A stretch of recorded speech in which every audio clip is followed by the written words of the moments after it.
It happened in the quiet of my kitchen, no distractions, no rush. Just an ordinary day. I took a step, and suddenly, I stumbled. I caught myself just in time. But in that moment, a thought froze me. What if I hadn't? What if that one small misstep had changed everything? If you're a woman over 60 or like me, well into your 70s, this might sound familiar. Maybe you've brushed it off as being just a little clumsy. Maybe you've blamed it on the floor, your slippers, or a moment of fatigue. But what if I told you this wasn't just about tripping? What if I told you that 99% of older women will experience balance issues, and most won't see it coming until it's too late? Hi, I'm so glad you're here. This is Life in Words, where we bring you honest conversations, real solutions, and science-backed guidance to help you age with confidence and vitality. Today's episode is a personal one. We're diving deep into the 8 everyday mistakes that quietly rob older women of their balance, mistakes that are easy to overlook, but entirely fixable. So, if you've ever feared falling, hesitated on stairs, or avoided walking alone, this video is for you. Stick around until the end, because mistake #6 was the one that sent me crashing and changed how I live every day. If this resonates with you already, hit that subscribe button and turn on notifications. You deserve to feel steady, strong, and safe starting now. Mistake number 1, wearing the wrong shoes when it comes to balance. Most people think of physical therapy or medications, but for many older women, the real danger starts at our feet. For years, I wore ballet flats. They were simple, easy to slip on, and frankly, they looked nice with everything. I felt comfortable in them. Until the day I didn't. One afternoon, I was walking down the sidewalk near my house. The toe of my flat caught on a raised crack in the pavement, and I nearly dove headfirst into a rose bush. It shook me. That moment was more than a near miss. It was a wake-up call.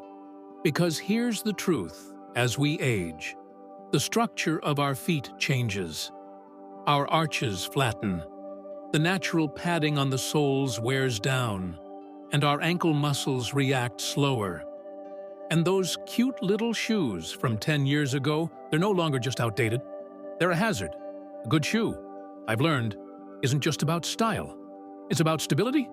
Here's what to look for now: a firm, non-slip sole, no more smooth, worn-down bottoms, arch and ankle support, something structured, not floppy, cushioning, especially if you walk on hard floors. And above all, the right fit. Too loose or too tight, both can trip you up. I also had to rethink my house slippers. Mine were soft, cozy, and dangerously slick. I nearly fell doing laundry. Now, I wear supportive house shoes with grip soles. They're not bulky boots, just something that holds me steady. And no, orthopedic doesn't mean ugly anymore. I found a pair of soft gray sneakers with floral trim that I adore. These days, I walk taller. I feel more sure. Because the right shoes don't just support your feet, they support your freedom. If you've ever stumbled in your favorite shoes, comment yes below. You're not alone. Mistake number 2, skipping strength training for the longest time. I thought strength training was for young people, gym-goers with tight leggings, loud music, and personal trainers shouting counts. That wasn't me. I was in my 70s, still active around a house. I walked, I gardened, I vacuumed. That should be enough, right? But one day, I sat down on the couch and struggled to get back up. I had to push off with both arms. It felt like such a small thing, but it scared me more than I expected. That's when I learned the word sarcopenia, the natural loss of muscle mass after age 50. It starts slowly. You don't notice it at first, but year after year, muscle quietly melts away, until suddenly, your body can't catch you anymore when you trip. You can't lift a grocery bag without effort. You can't trust your legs the way you used to. But here's the part I wish more women knew: muscle loss is reversible. I didn't join a gym. I didn't buy anything fancy. I picked up a pair of small hand weights from the dollar store and placed them near the couch. And during my favorite shows, I started simple arm curls, wall push-ups, and seated leg lifts. Some days I didn't even use weights, just slow, mindful movements. In just a few weeks, I noticed changes. I stood up with ease. I could lift heavier grocery bags. I stopped hesitating at stairs. My balance didn't just improve, it felt anchored. My body could respond again. Catch me when I misstep. Hold me when I waver. And here's the beautiful truth. Strength builds more than muscle, it builds confidence. You don't need hours, just 15 minutes, 3 times a week, in your own living room, in your pajamas. If you're ready to give strength training a real try, even for a week, comment strong below. Let's hold each other accountable. Mistake number 3, ignoring vision changes. I used to think balance was all about legs and core strength. But one night, that belief was shattered quite literally by a tiny corner of a rug. It was 2 a.m. I didn't want to wake my husband, so I tiptoed in the dark toward the bathroom. No lights, just habit. I knew my house, I thought. But as I crossed the hallway, I missed the edge of a small rug, something I'd stepped over 1,000 times. I went down hard on my knee. It took over a week to walk without limping. That fall opened my eyes in every way. Because our vision plays a huge role in balance, far more than we realize. It helps us judge depth, distance, contrast. It tells our brain where our feet are. And when that vision gets even slightly off, everything can feel off. The truth is, many of us wear outdated prescriptions for years. I did. I hadn't updated my glasses in 4 years. I thought they were good enough. But they weren't. After that fall, I finally scheduled an eye exam. Sure enough, my prescription had changed. I also learned about anti-glare lenses and contrast-enhancing coatings, perfect for navigating in low light or uneven terrain. But it's not just about glasses. It's also about lighting. Soft, dim lamps might feel cozy, but they're treacherous at 2 a.m. Now, I have plug-in nightlights in my hallway and bathroom. They cost almost nothing, but the peace of mind they give me priceless. And don't forget scratched lenses. Even a tiny blur or smudge can distort what your brain perceives. So please, don't wait. Clean your glasses, replace old bulbs, and book that eye exam you've been putting off.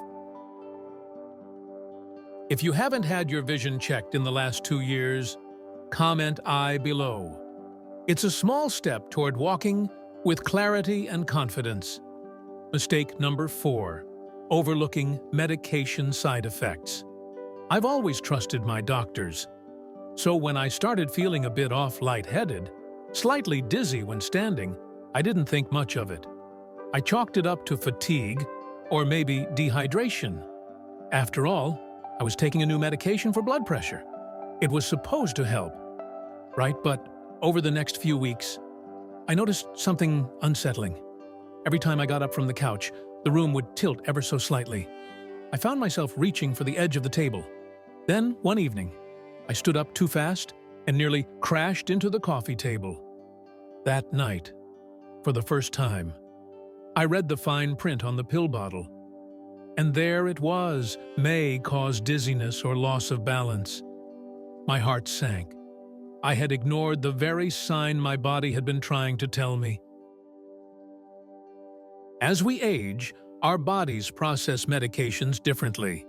What worked at 50 may become too strong at 70. And when you're on multiple medications, like many of us are, side effects can sneak up in subtle but dangerous ways, especially when it comes to balance. That was my turning point. I wrote down every pill I was taking: prescriptions, vitamins, even over-the-counter pain relievers. I noted every strange symptom I'd been brushing off, and I brought that list to my doctor.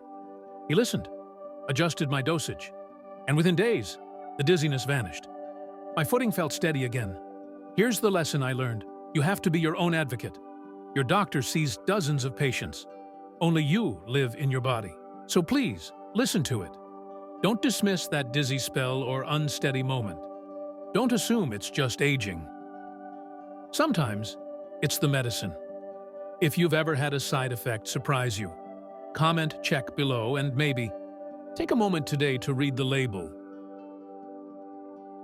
Mistake number 5. Grabbing furniture instead of using a cane. For a long time, I told myself I didn't need a cane. I was still moving around, still doing laundry, still cooking dinner. Sure, I'd reach for the back of a chair now and then, lean on the kitchen counter while waiting for the kettle to boil. But that wasn't anything serious. Right. Wrong. It's called furniture walking, and it's far more common and dangerous than most of us realize. Grabbing tables, walls, shelves to steady yourself might feel harmless, but what it really is, a quiet cry for support. I used to call it staying independent. But if I'm honest, I was avoiding the truth. I didn't want to be seen as weak. I didn't want people to think, she's slipping. Then came the laundry basket moment. My arms were full. No free hands to catch myself. I stepped from carpet to hardwood and felt my balance shift just a little. But it was enough.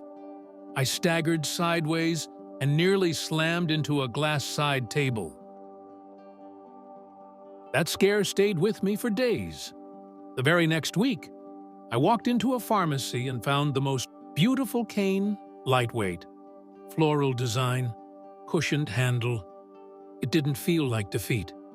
It felt like relief. With my cane, I walk taller. I don't scan the room for furniture. I don't hesitate. I feel steady, and no one has looked at me with pity. If anything, people compliment it. They say, that's stylish. And I smile because I know it's more than stylish. It's smart. Using a cane isn't giving up. It's choosing to move through life with intention and confidence. If you've ever reached out to furniture just in case, comment steady below. That's your body asking for support, and it deserves it. Mistake number 6. Avoiding balance exercises. I used to think balance was just something you had or lost. I didn't know you could actually train it. That changed the day I signed up for a gentle movement class at the local community center. I thought it would be slow stretches, maybe some seated yoga. But then the instructor asked us to stand on one foot. Just 15 seconds. And I couldn't do it. I wobbled. I grabbed the back of a chair. I felt embarrassed. But mostly, I felt surprised and a little scared. Because I realized, in that moment, I'd never practiced my balance. I just assumed it would always be there. The truth is, balance fades when we stop challenging it. Our ankles stiffen, our core weakens, and our brain stops making those tiny adjustments that once kept us upright without effort. But here's the beautiful part. You can improve balance at any age. I started small, standing on one foot while brushing my teeth, walking heel to toe down the hallway, shifting my weight gently from side to side while holding the kitchen counter. It didn't take long workouts, just a few mindful minutes a day. And the results? I stopped bracing myself every time I stood up. I felt more secure stepping off curbs. And one morning, without even thinking, I caught myself dancing in the kitchen light on my feet, smiling like a child. Balance isn't just physical. It's emotional. It's about trusting your body again. So please, don't wait for a fall to make this a priority. Think of balance like brushing your teeth, something you do regularly to protect your future. If you're willing to try one balance exercise this week, just one comment balance below. It starts with a single step. Mistake number 7, not drinking enough water. Out of all the things I've learned about aging, This one surprised me the most. Dehydration can mess with your balance. I know. It sounds too simple to be true. But hear me out. I used to think I drank enough. A cup of tea in the morning.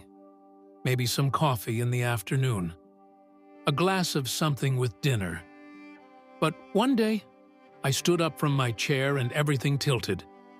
I had to grab the wall. It wasn't the first time. I'd been having headaches, afternoon fatigue, even brain fog. But I just brushed it off as getting older. Then, during a checkup, my doctor asked a simple question. How much plain water do you drink? I didn't have a good answer. And that's when it clicked. I was running on empty, and I didn't even know it. Here's what most people don't realize. As we age, our sense of thirst weakens. By the time you feel thirsty, you might already be dehydrated.